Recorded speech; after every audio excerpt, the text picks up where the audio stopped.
And some people even say I'm a life coach. I started the Daily Dish Show to share my story, my truth, and my journey to vibrancy, and to inspire others to do the same. Because it's all about grit, perseverance, and finding a way despite the odds. It's about embracing the whole woman, not just the parts that are easy to love, and feeding her heart, mind, body, and soul. But I found that this isn't just my story, it's your story too. It's go time. This is the Daily Dish.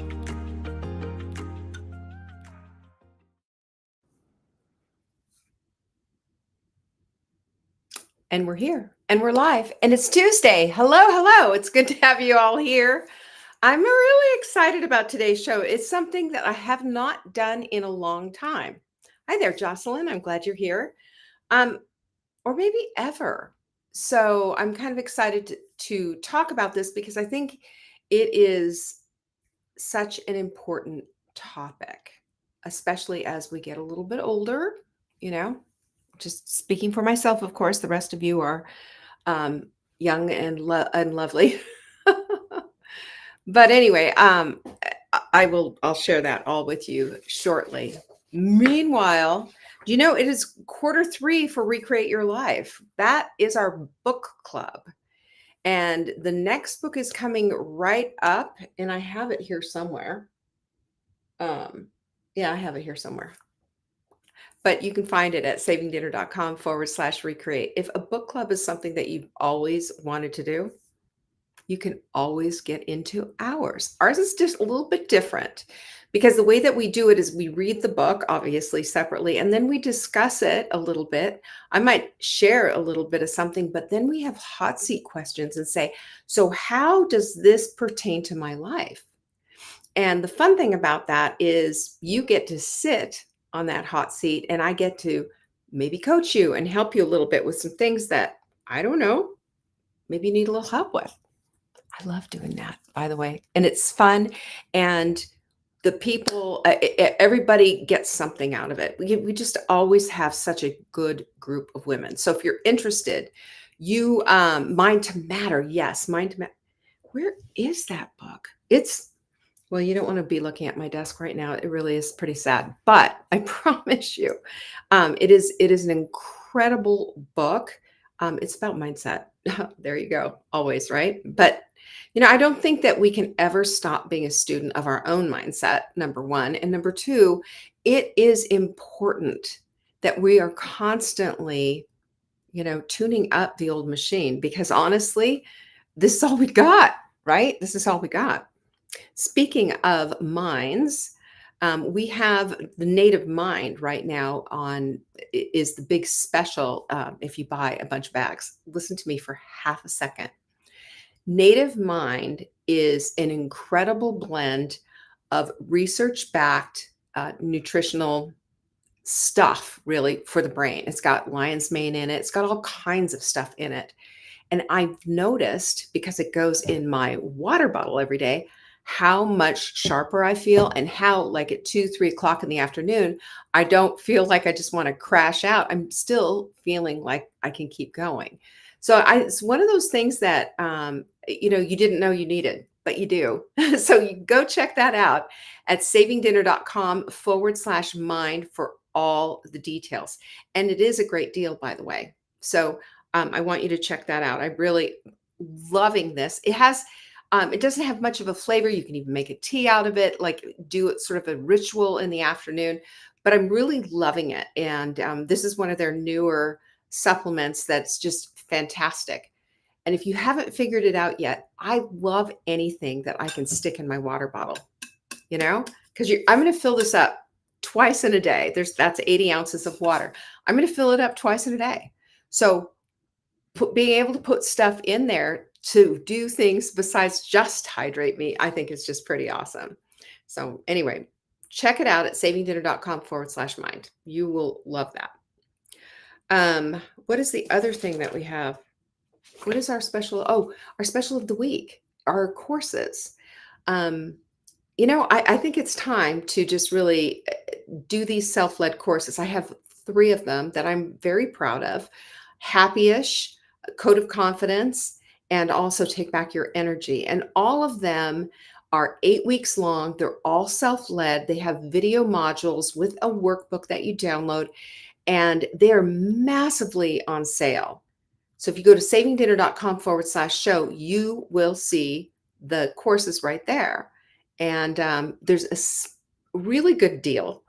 But if you are, mm, if you really want to get a great deal, get all three at the same time. Okay? Just saying. Just saying. Well, look who's here. It's our friend Lynn in Washington State. Hello, Lynn. It's so good to have you here. Anyway, so there's that. So don't forget about that. Don't forget about checking out the courses, especially if you haven't done any of the courses. This might be your sign. Now's the time to do that. That's at savingdinner.com/show. That's our special of the week. Recreate Your Life.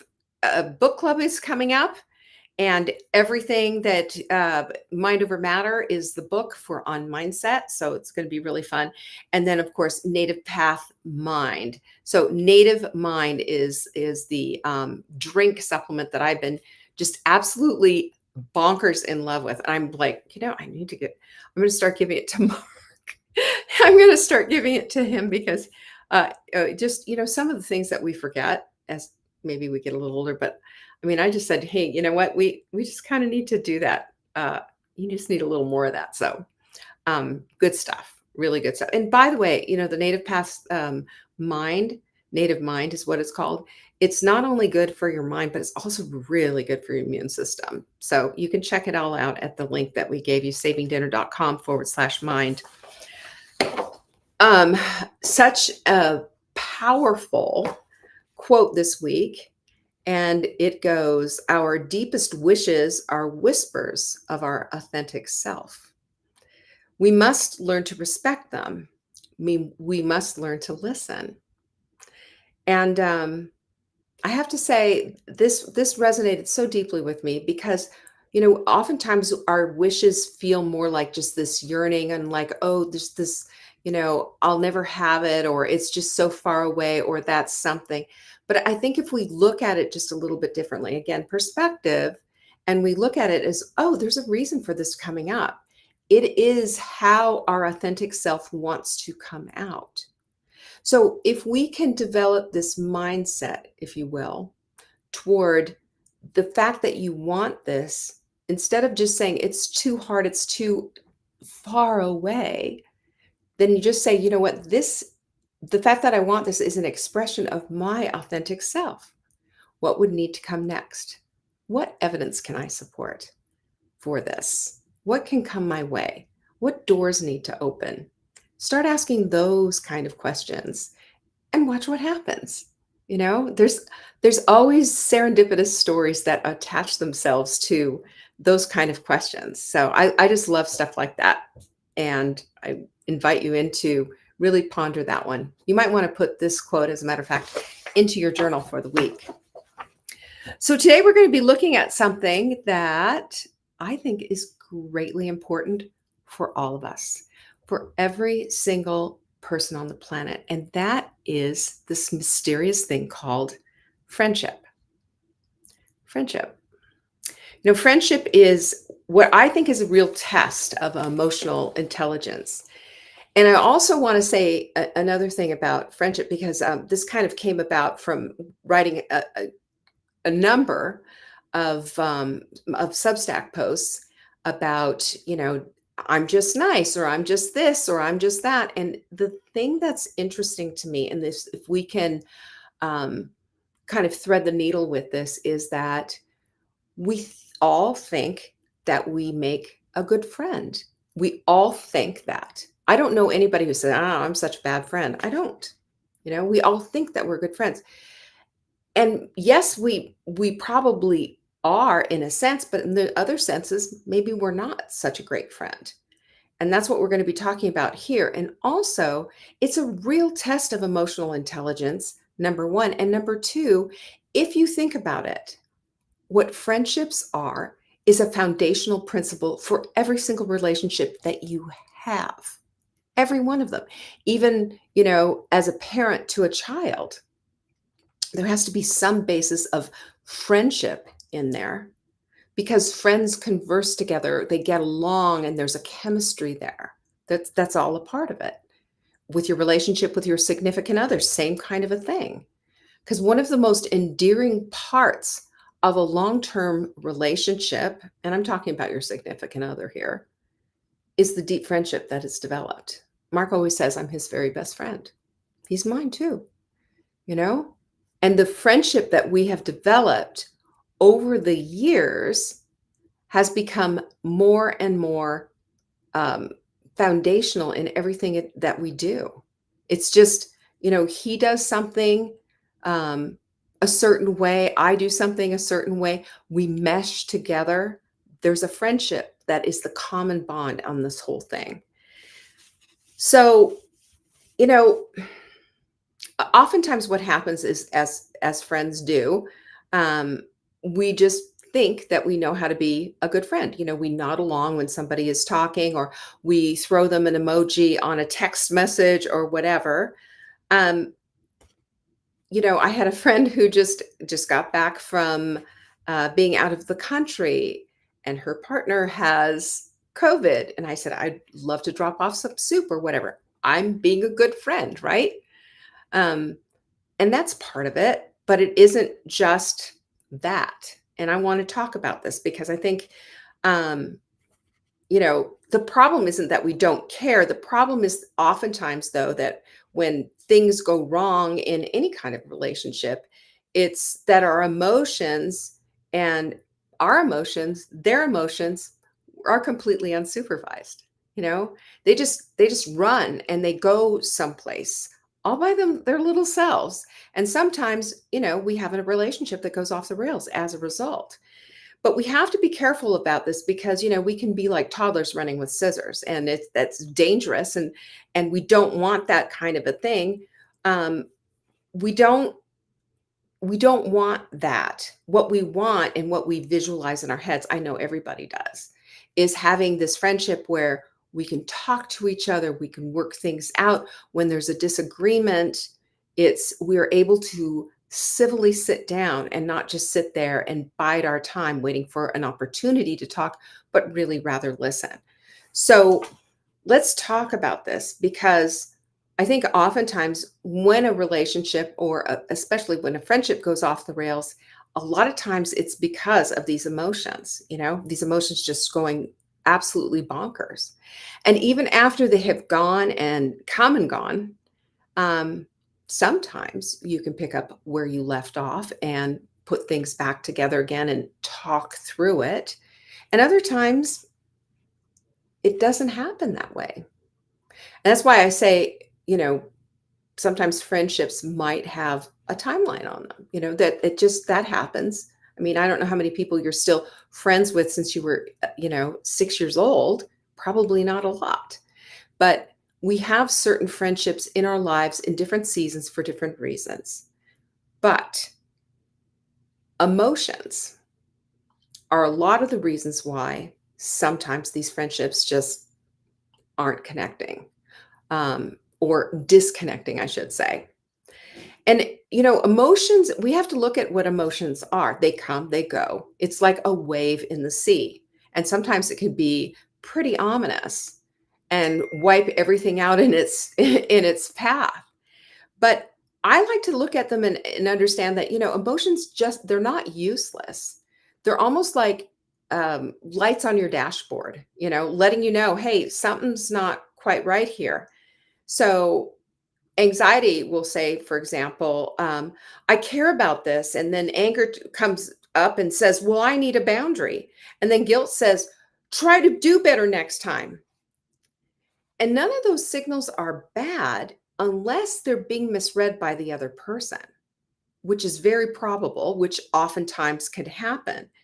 And if we ignore them, which I've experienced that in a relationship, if we ignore them too, a lot of times, man, that car's just not going to start right back up, you know? So if we're going to be better friends, then we need to have better emotional intelligence, period. Doesn't that make sense? So let's take a look at what that actually looks like in a friendship. And I've got like 4 things that 5 things that every single one of us, I believe, really needs to have in our friendship boxes, our friendship toolboxes, because we never know when we're going to be called on to need this tool for a friend. And I really didn't think all the way through some of this stuff, and I did a little research on this one. So I think this is it's kind of interesting. Number one is to change the channel. You know, not everybody needs to talk it out. Sometimes they just need a change of scenery. Take the dog for a walk. Give your friend some homemade cookies or some soup, or play with your dog. You know, dogs are basically antidepressants with fur and tongues that like to lick you. They're just incredible, and they make everybody feel better. But you know, changing the scenery up and not insisting on being on talking is uh, is something that we have to have a sensitivity toward. And I think that one's just so really important. You know, sit down and have a glass of wine, but don't sit there and have 3 bottles of wine with them. Those are the kind of things that lend themselves to a good and supportive friend. So, a good and supportive friend will know when it's time to change the channel, so to speak, and get you out of the house, or is listening to what it is exactly that you're saying and bring you back to, you know, what's going on inside of you. That's one of the things that we can do. And this is an important tool to have. And number two is, you know, to borrow my voice. Now, hear me on this one. Everyone has an inner narrator, if you will, who's kind of narrating their lives or whatever.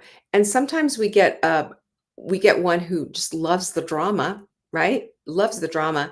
I'm falling apart. This is the end, and you know, cue the violins. Well, a great friend is going to help to shift the script. A great friend is going to see what's really truly happening here, and that person is going into that downward spiral. And so if I'm saying to my friend, look, I'm just losing it, you know, I'm not going to get dismissed by an emotionally intelligent friend and say, oh, no, you're fine. You're going to be okay. Look at, you know, look at everything that you've done. Look at, you know, this and that and the other thing. Or start piling on the advice. Okay, here's what we're going to do exactly. Just listen to me. Start taking notes, right? The emotionally intelligent friend is going to empathize. Empathize, not sympathize. Oh, I know, it's so hard. Empathize, meaning, look at what you've got on your plate right now. It's hard. It's acknowledging where they are and understanding the burden they're carrying. You know, it's reframed, and it's letting them know, you know what? You're not crazy. You're not, you know, you're not anything but human. These kind of things happen. We don't want to live perpetually like that. We've talked about that endlessly here. But that's what friends do. They lend us a kinder voice. Your voice. The one that says, you know, I walk alongside you because I love you. You're my friend. You give them a little bit of a saner grip on what's going on when their world is going off the rails. And number 3 is to zoom out, because I will tell you, sometimes emotions just feel like, you know, the word anger all in caps with exclamation points, bolded, you know. It's like, you know, I will tell you a story. My daughter Caroline, when she was, I'm going to say she was 4. She was 4.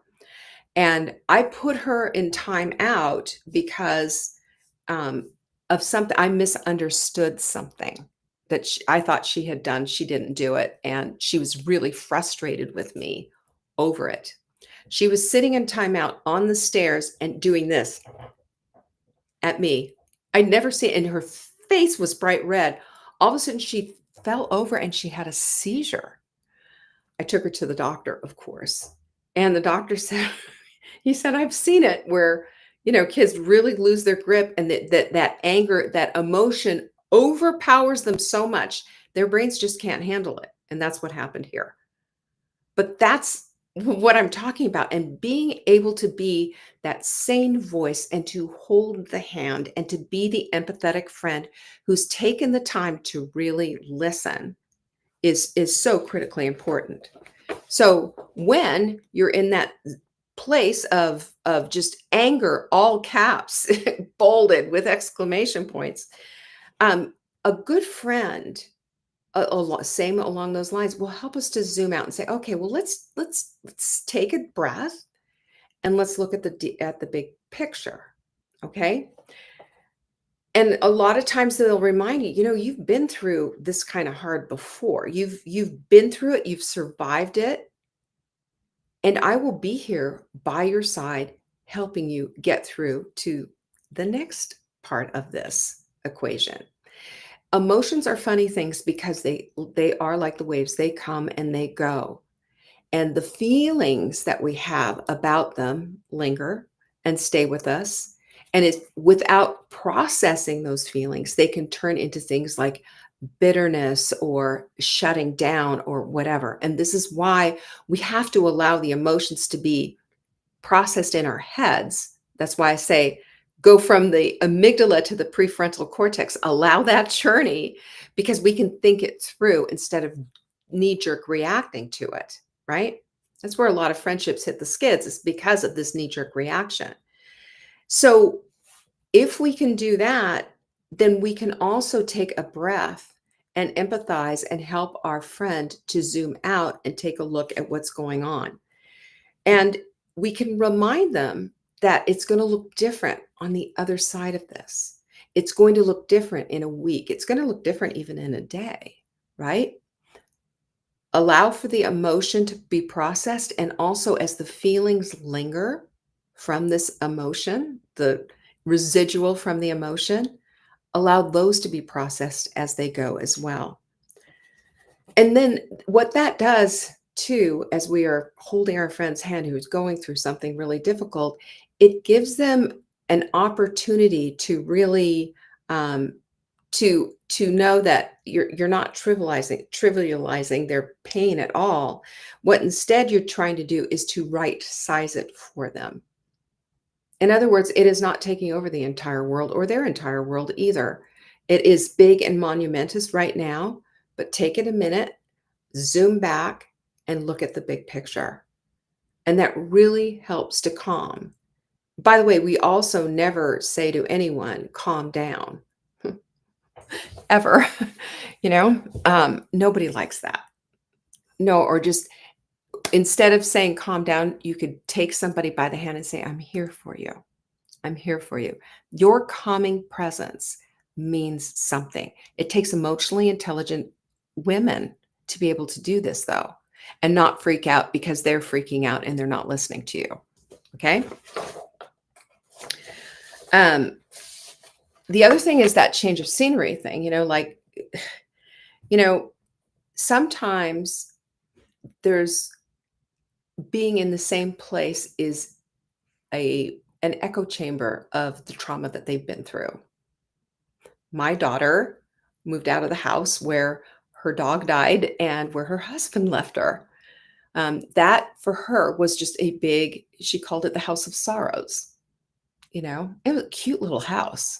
It had nothing to do with that. It's just what happened there. And now she's here and she's processing things all differently because we've had a change of scenery. That's one of the things, obviously. Also, just being here and being around people and having that opportunity to heal is everything. This is what we do. This is the friendship aspect of that relationship. So, a smart friend might say, let's get you out of here. Let's go let's go have some coffee, or I'll take you out for a burrito, or whatever it is that you're going to do. Um, we don't want to be in the same echo chamber of queuing it all up over and over again and putting it on repeat, walking those same halls, feeling that same pain. And, it's almost like you have to sage the whole place and sage your brain and everything about it so that you can just cope with everything. But we have to do this because it's when we do these kind of things, it's reminding our nervous system that our lives are bigger than the rooms that we're in. And that just that change of scenery, that breath of fresh air, sitting down and drinking that cappuccino or, going out for lunch or whatever will help us sometimes to just rebalance, reset, to tap ourselves back into where it is that we are. These are little things, but they're big things. And for somebody who's in crisis and somebody who needs this friend, it's a huge thing. So the friend that you really need, the friend that I really need, is a friend that um, understands, first of all, emotional intelligence because our emotions are messy. And we don't want to be reaching for the wrong friend. And we also don't want to be asking advice from the wrong person, right? We just don't. Choose wisely. Um, there's the listener zombie, the listener zombie is somebody who is sweet, sympathetic. They nod a lot and just, oh, yes, it's just really whatever. And they leave you exactly the way they found you, right? And that's not what it's all about. Whereas you could have the advice tyrant who, what do? They can't wait to pelt you with all kinds of advice. And their advice might be good, but it's not falling on listening ears right now at all, is it? Lynn, you've been through that too. Okay. You know what?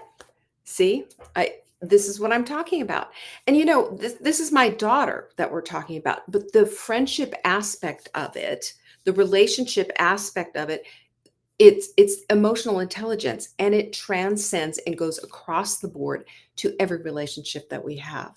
It also gives us an opportunity to reevaluate how good a friend am I being? You know, am I doing the right thing? Am I a tyrant when it comes to advice, or am I a zombie when it comes to just sitting there and just going, whatever you need? I think what it needs to be is sort of this, you know, emotional ninja.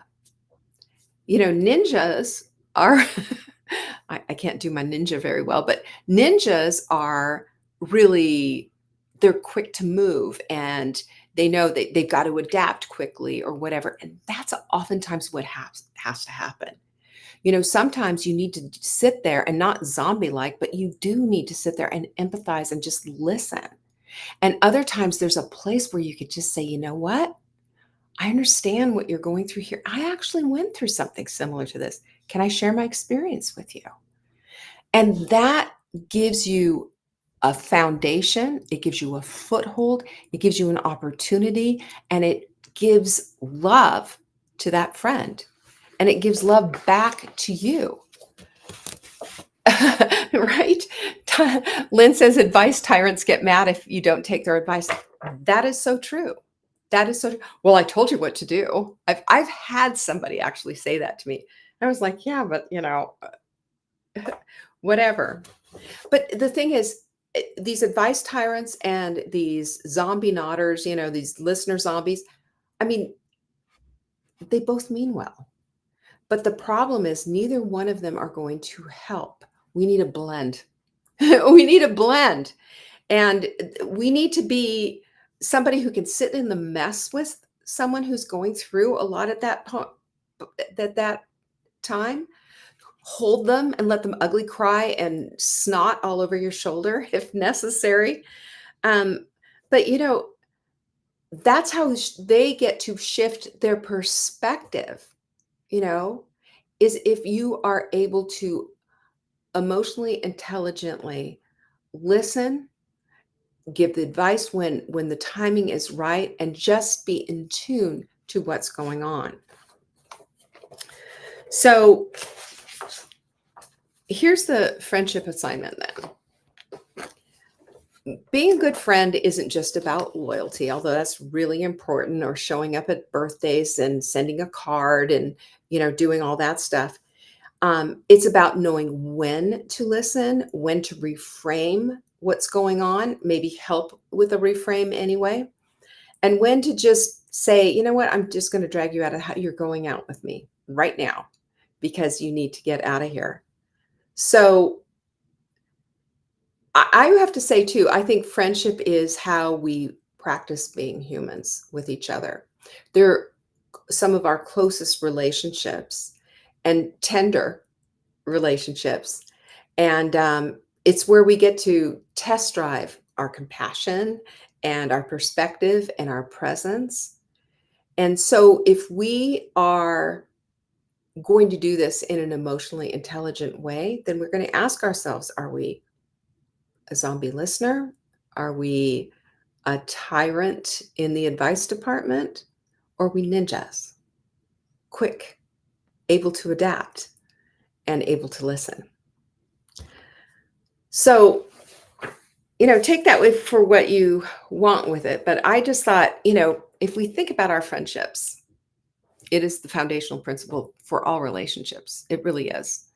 And if we are emotionally intelligent and we can understand there are tools in our toolbox that we can use to facilitate better friendships, better relationships, better emotional intelligence, everyone wins, and we become a better version of ourselves. We become kinder, sweeter, more generous, loving. And isn't that what it's all about?